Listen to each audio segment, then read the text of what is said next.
Got this nice jacket in Shelton. Somebody just kind of threw it over by the water tower. I don't understand, but it was wet. I just let it dry out, and now I got a nice jacket from Columbia. It's size medium. I wish it was a little bit bigger, but more like large or X large or something. No, actually it's a large. I wish it was bigger than that.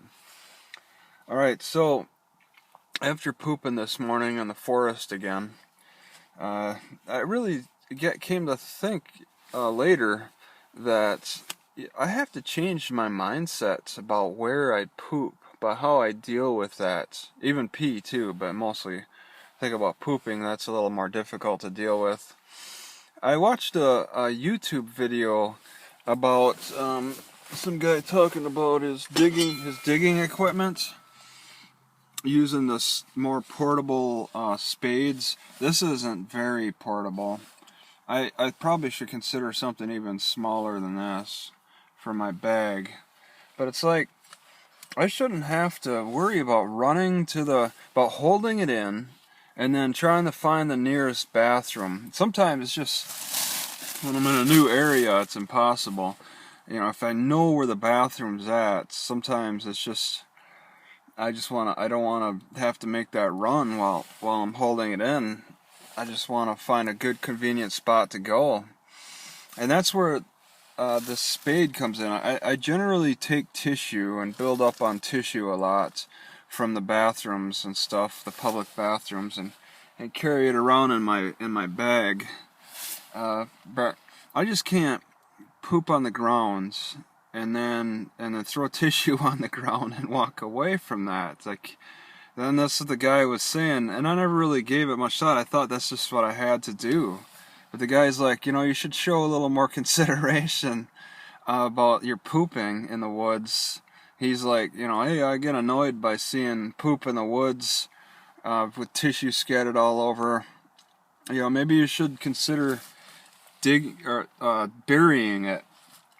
I don't think I have to directly pick up the poop with the shovel so much as just grab dirt and put it over the tissues and over the poop good enough so it's all nicely hidden at least. And it shouldn't be too bad, especially if you lean up against a tree. Then it's right there on the tree, and you can just throw dirt on it. And that should, nobody should really step on a tree, a nice tall tree, and just make an accident that way. Pooping, like, generally without any discipline wherever you feel like is really annoying. Like dogs that poop on sidewalks and just on trails or in a field where you least expect it, and somebody slips on it or something. That's annoying. But the action of actually leaning against a tree and foofing, you keep your poop concentrated in a spot where nobody's really gonna step so much, right along the tree. Just if you spend much time out in the forest, you might want to bring a spade with you to cover that, to cover your tracks. It's probably a good idea. So I changed my mindset between being in the city and being in the woods. I will, make an attempt, because there's humans around and they'll report me to authorities. I'll make an attempt to poop in the bathroom, but man, I get disappointed by locked bathrooms so much. It's really frustrating to deal with those locked bathrooms. And a lot of people will lock them out of spite because other kids maybe will mess them up. And these are bathrooms. These are 1900s inventions, pretty much. Maybe late 1800s. People mess them up. It's a bathroom. People mess them up just because maybe they're disgusted with the premises or something. The act of pooping is really about making a mess. So some people like to go further with that. And You know, you see people poop all over the floor or in the urinal, or put graffiti up. That's really, it's a real primal response to an advanced feature that we have. But I mean, they're constantly locking up these bathrooms. It seems the bathrooms could be better designed. Like our ancestors used to poop a lot on the forests and the fields, so that's what we're coming from, throwing our poop all over the grounds. Some people are undisciplined or just mentally unstable. They'll poop wherever and then play with their poop and stuff. I've definitely seen some nastiness in bathrooms. But if you look at a forest isn't all nicely designed like a bathroom at all. It's a big mess, and you just kind of fling your poop all over. I mean, some discipline is really needed, though.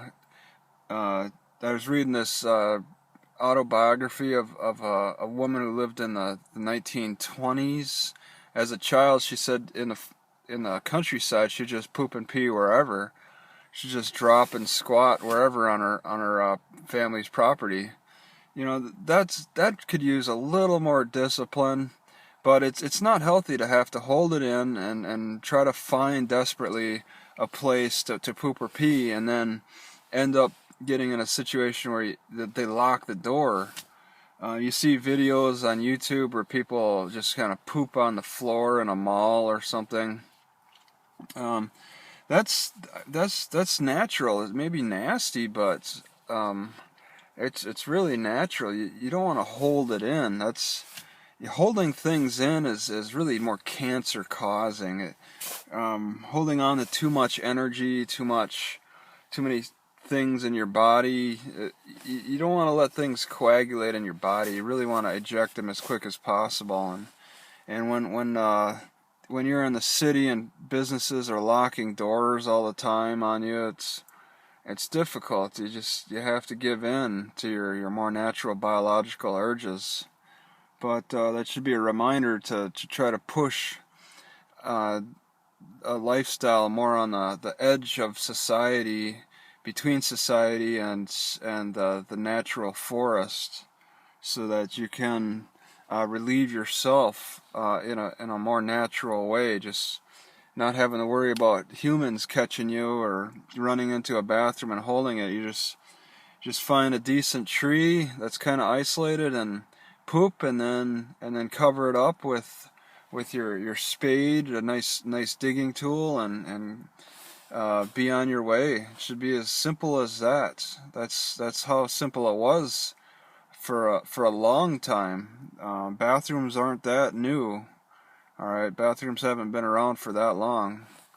We've been human activities, the natural biological functions have been around a lot longer than bathrooms.